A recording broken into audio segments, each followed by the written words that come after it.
Assalamualaikum warahmatullahi wabarakatuh. Anak-anak sekalian, kelas 8 yang kami sayangi. Alhamdulillah, kali ini kita bertemu kembali pada materi pelajaran sholat sunnah berjamaah. Meneruskan dari materi kemarin. Setelah kemarin kita bahas sholat sunnah yang dilakukan secara berjamaah yang pertama, yaitu sholat Idul Fitri dan sholat Idul Adha. Sebelumnya, pada anak sekalian, kami sampaikan masih dalam suasana tahun baru Hijriah. Selamat tahun baru Hijriah 1443. Semoga di tahun ini lebih baik dari tahun yang kemarin. Tetap semangat belajar, menghasilkan ilmu yang manfaat. Amin Allahumma amin. Anak-anak sekalian, sebelum masuk materi, perlu kami sampaikan bahwa sholat sunnah, meskipun itu sunnah, akan tetapi mari jangan sekali-kali kita abaikan setelah kita sempurna melaksanakan sholat fardu. Karena ibarat dalam kebutuhan sehari-hari, kalau kita tiap hari makan, yang wajib dari makan itu apa saja? Yang mutlak harus ada adalah nasi. Nah, setelah nasi, apakah cukup hanya nasi? Agar nasi itu terasa segar, enak, maka masih perlu menu yang lain. Nah, inilah ibarat dari sholat sunnah. Untuk itu anak sekalian, mari dari semua materi tentang sholat sunnah yang mampu dilaksanakan, laksanakan. Asalkan jangan sampai dalam sehari semalam itu anak-anak sekalian tanpa melakukan sholat sunnah.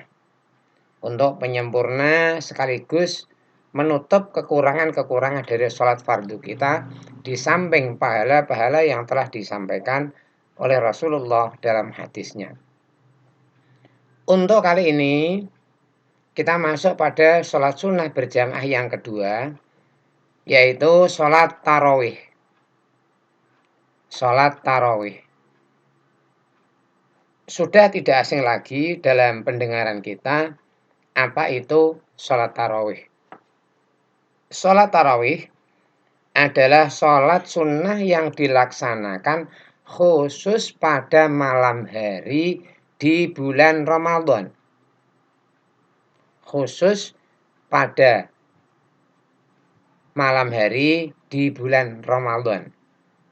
Jadi sholat tarawih adanya hanya pada malam bulan Ramadan.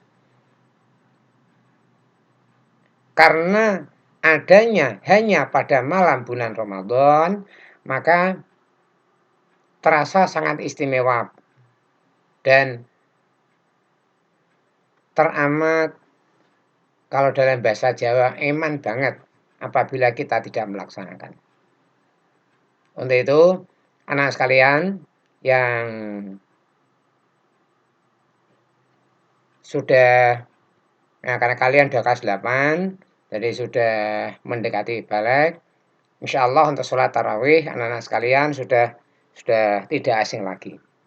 Dan perlu kita ketahui, mari kita pelajari hal-hal yang terkait tentang sholat tarawih. Hukum melaksanakan sholat tarawih itu sunnah mu'akkad. Sunnah mu'akkad. Rasulullah bersabda dalam hadisnya, keterangan dari sahabat Abi Hurairah. Rasulullah bersabda, "Man qama Ramadhana imanan wa ihtisaban, ghufira lahu ma taqaddama min dzambihi." Rawahul Bukhari wa Muslim. Barang siapa yang melaksanakan sholat pada malam hari di bulan Ramadan dengan dilandasi iman dan semata-mata mengharap ridha Allah, maka akan diampuni dosa-dosanya yang telah lalu. Jadi dalam melaksanakan sholat tarawih memang didasari dari hati yang iman percaya kepada Allah, dan dalam melaksanakannya hanya semata-mata mengharap ridha Allah. Janji Allah, dosa-dosanya akan diampuni. Untuk itu kesempatan emas di bulan Ramadan tahun kemarin sudah kita laksanakan. Tahun depan mari kita mulai sekarang, kita mengangan-angan, berharap mudah-mudahan kelak di bulan Ramadan kita dapat melaksanakan sholat tarawih dengan sebaik mungkin. Selanjutnya, untuk bilangan sholat tarawih, bilangan rakaat sholat tarawih, ini ada beberapa pendapat. Mari kita jangan terjebak pada bahwa yang paling benar adalah ini, yang itu salah, atau yang itu salah, yang ini benar. Jangan terjebak pada pendapat itu. Ada beberapa pendapat. Yang pertama, ada yang mengatakan bahwa sholat tarawih itu 8 rakaat. Ini dasarnya dari hadis Rasul, bahwa Rasulullah pernah sholat bersama-sama dan hanya beberapa kali. Dalam riwayat hanya 1 kali atau hanya 2-3 kali. Beliaunya itu sholat 8 rakaat, kemudian sholat witir. Hadis riwayat Imam Ibnu Hibban. Yang kedua, pada masa Khalifah Umar bin Khattab, ini menetapkan beliau melaksanakan sholat tarawih itu jumlahnya 20 rakaat. Ini yang dilaksanakan, dan di Masjidil Haram Mekah, kalau kita lihat di siaran live kalau malam bulan Ramadan, di Makkah tarawihnya juga 20 rakaat. Ada lagi yang berpendapat ini dilaksanakan ketika zaman Khalifah Umar bin Abdul Aziz. Ini jumlah rakaat sholat tarawih 36 rakaat. 36 rakaat. Nah, untuk itu mari anak-anak sekalian jangan terjebak pada yang sholat tarawih 8 rakaat kita salahkan, yang 20 rakaat kita kritik, tidak usah seperti itu. Terlalu sudah kuno istilahnya membahas masalah itu. Yang terpenting, mari malam Ramadan kita hiasi dengan sholat tarawih. Jangan sampai malam Ramadan kita lewatkan tanpa sholat tarawih. Ini karena apa? Adanya sholat tarawih itu hanya di bulan Ramadan. Mudah-mudahan kita semua nanti kelak di bulan Ramadan yang akan datang, kita senantiasa diberi kesehatan, dapat melaksanakan sholat tarawih dengan sebaik-baiknya, dengan khusyuk. Amin. Allahumma amin. Untuk cara melaksanakan sholat tarawih, yang pertama, waktu pelaksanaannya adalah setelah sholat isya sampai fajar shidik atau menjelang subuh. Jadi apabila anak-anak sekalian pada malam Ramadan, mungkin setelah berbuka puasa diajak jalan-jalan oleh ayah atau ibu, mungkin ke mall atau kemana belanja, sampai rumah jam 8 malam, sholat tarawih di masjid, di musola sudah selesai. Kenapa tidak tarawih? Saya tidak umat tarawih. Itu mestinya salah, tidak benar. Karena apa?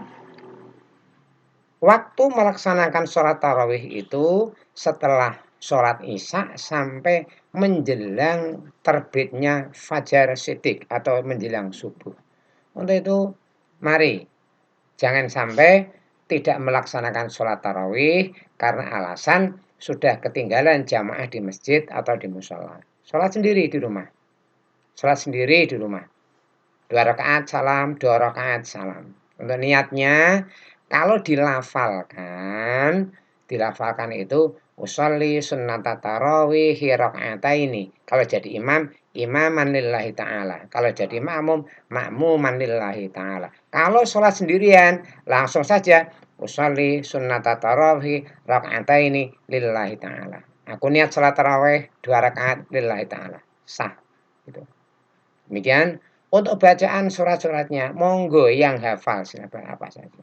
Kalau kebetulan sholat sendirian, kalau sholat dengan di masjid, di musola, jamaah tinggal mengikuti. Ini, jadi sekali lagi sholat tarawih, mari kita nanti Ramadan yang akan datang, mari kita azam, kita niat untuk dapat melaksanakan sholat tarawih dengan semakin baik dan semakin baik. Selanjutnya yang Yang keempat, dari sholat sunnah yang dilaksanakan secara berjamaah adalah sholat sunnah istisqa. Sholat sunnah istisqa. Sholat sunnah istisqa itu dari bahasanya istisqa itu artinya minta hujan. Minta hujan. Apabila dalam waktu yang lama Allah tidak menurunkan hujan, maka tata cara kita mohon kepada Allah agar segera menurunkan hujan itu dengan cara melaksanakan sholat istisqa. Ini beda dengan tradisi orang-orang non-muslim. Kalau mungkin anak-anak pernah nonton film Sunan Kalijogo. Nah, Kalijogo itu di tradisi Jawa kuno dulu, apabila lama tidak turun hujan, mereka itu dengan cara mereka minta hujan kepada dewanya mereka itu dengan cara mengorbankan seorang gadis yang masih suci. Itu diceritakan di film Sunan Kalijogo. Rata ketemu Sunan Kalijogo, bukan demikian caranya lantas mengajak sholat istisqa. Karena manusia dalam ajaran Islam tidak ada korban manusia, itu tidak ada. Jadi manusia adalah posisi yang terhormat, makhluk yang paling terhormat. Jadi apabila lama tidak turun hujan, karena air hujan adalah sumber penghidupan, maka kita diperintahkan oleh Allah untuk melaksanakan sholat istisqa, sholat minta hujan. Apakah sholat istisqa itu? Sholat sunnah 2 rakaat yang dilakukan untuk memohon turunnya hujan kepada Allah. Ini hukumnya sunnah muakkad. Jadi ketika terjadi musim kemarau yang panjang sekali, kita disunahkan untuk sholat istisqa. Ini sabda Rasul yang panjang, ini lumayan panjang, bahwa diceritakan bahwa seorang sahabat ini ra'aitun nabiyya sallallahu alaihi wasallam yauma kharaja yastasqi qala fahawwala ilan nas dhahrahu wastaqbala ilal qiblah yad'u thumma hawwala ridaahu thumma shallana rak'ataini jahran fihima bil qiraah. Ini beliaunya itu kalau sholat istisqa khutbah, beliaunya itu ketika ganti khutbah itu selempangnya, ridaknya itu posisinya digeser. Nah, ini intinya sholat istisqa adalah sholat minta hujan. Mari mungkin pada satu ketika daerah kita mengalami kering, lama tidak hujan, ada sholat istisqa, ikuti dengan baik, amati dengan baik. Untuk adab sholat istisqa mestinya yang lebih baik itu adalah berpuasa 4 hari dulu. Jadi biasanya dilaksanakan setelah khutbah Jumat, hari Jumat setelah Jumatan. Berarti kalau 4 hari, maka puasanya dimulai dari hari Senin, hari Ahad, hari Senin, Selasa, Rabu, Kamis, Jumat terus nanti sholat istisqa. Jadi berpuasa 4 hari, mulai Senin, Selasa, Rabu, Kamis. Yang kedua, menjauhkan dari perbuatan zalim dan memperbanyak taubat. Berbuat baik dan sedekah. Nah, sedekah itu kadang-kadang di tradisi Jawa atau di Kudus yang pernah Pak Tain lihat, kalau sholat istisqa itu ya mestinya sedekah, namun kurang pas. Apa itu? Masing-masing bawa minuman, banyak yang bawa minuman. Itu untuk diminum. Namun kadang-kadang kita jumpai minuman itu setelah diminum lantas digunakan untuk bahasa Jawa ini sirat-siratan, ditaruh di cangkir gelas atau dilemparkan untuk sirat-siratan kalau dalam bahasa Jawanya. Itu tidak baik. Mubadzirke barang, mubadzirke minuman itu tidak diperintahkan dalam agama. Jadi sedekah oke, minuman untuk jamaah sholat. Nah, pada hari keempat itu keluar menuju tempat sholat dengan mengajak anak-anak, orang tua, termasuk binatang ternak ke tempat yang lapang, yang panas, tanpa atap. Memang panas betul, tanpa atap. Tanpa atap, nanti biasanya di lapangan. Nah, oke, itu tentang sholat istisqa. Untuk tata cara sholat istisqa, yang pertama niat. Niat. Kalau dilafalkan, usolli sunnatal istisqai rakaataini lillahi ta'ala. Nah, setelah sholat 2 rakaat, sebagaimana sholat Id, itu rakaat pertama takbirnya 7 kali. Rakaat kedua takbirnya 5 kali. Jadi takbirnya kayak sholat Idul Fitri maupun Idul Adha. Untuk di sholat rakaat pertama disunahkan membaca surat Al-A'la, Sabbihisma rabbikal a'la. Rakaat kedua disunahkan membaca surat Al-Ghasyiyah. Hal ataka haditsul ghasyiyah. Setelah sholat khutbah ini oleh khatib berdoa, dianjurkan doa istisqa, terus tawasul dengan amal solih dan sebagainya. Ini untuk mari apabila terjadi ada sholat istisqa, ikuti anak sekalian. Lanjutnya yang kelima adalah sholat gerhana. Gerhana ada 2, gerhana matahari dan gerhana bulan. Gerhana matahari itu khusuf, gerhana bulan khusuf. Ini hukum melaksanakan sholat gerhana adalah sunnah muakkad. Gerhana matahari maupun bulan terjadi karena tanda bukti kekuasaan Allah, bukan karena akan ada musibah atau ada apa-apa, bukan. Idza ra'aitumuha fafza'u ila shalah. Jika melihat gerhana matahari atau bulan, segeralah untuk tunaikan sholat. Nah, sekarang berikutnya untuk tata cara sholat gerhana matahari maupun bulan, niatnya kalau gerhana matahari usolli sunnatan likusufis syamsi. Kalau sholat gerhana bulan usolli sunnatan likhusufil qamari. Rakaataini lillahi ta'ala. Selanjutnya takbiratul ihram, kemudian rukuk sambil panjang. Nah, rukuknya agak panjang, kemudian bangkit dari rukuk i'tidal. Setelah i'tidal tidak langsung sujud, tapi berdiri membaca Fatihah dan surat-surat yang panjang, kemudian rukuk lagi. Jadi dalam sholat gerhana itu rukuknya 2 kali. Yang membedakan itu saja. Jadi dalam sholat gerhana itu rukuknya 2 kali. Jadi setelah rakaat pertama rukuk Allahu Akbar, kemudian i'tidal Allahu Akbar, baca Fatihah lagi, terus baca surat-suratan, rukuk lagi, i'tidal, baru sujud. Yang membedakan itu. Jadi untuk sholat gerhana. Ini demikian pada sekalian. Mari dari sekian sholat sunnah, jika ada kesempatan maka ikuti dan laksanakan dengan sebaik mungkin.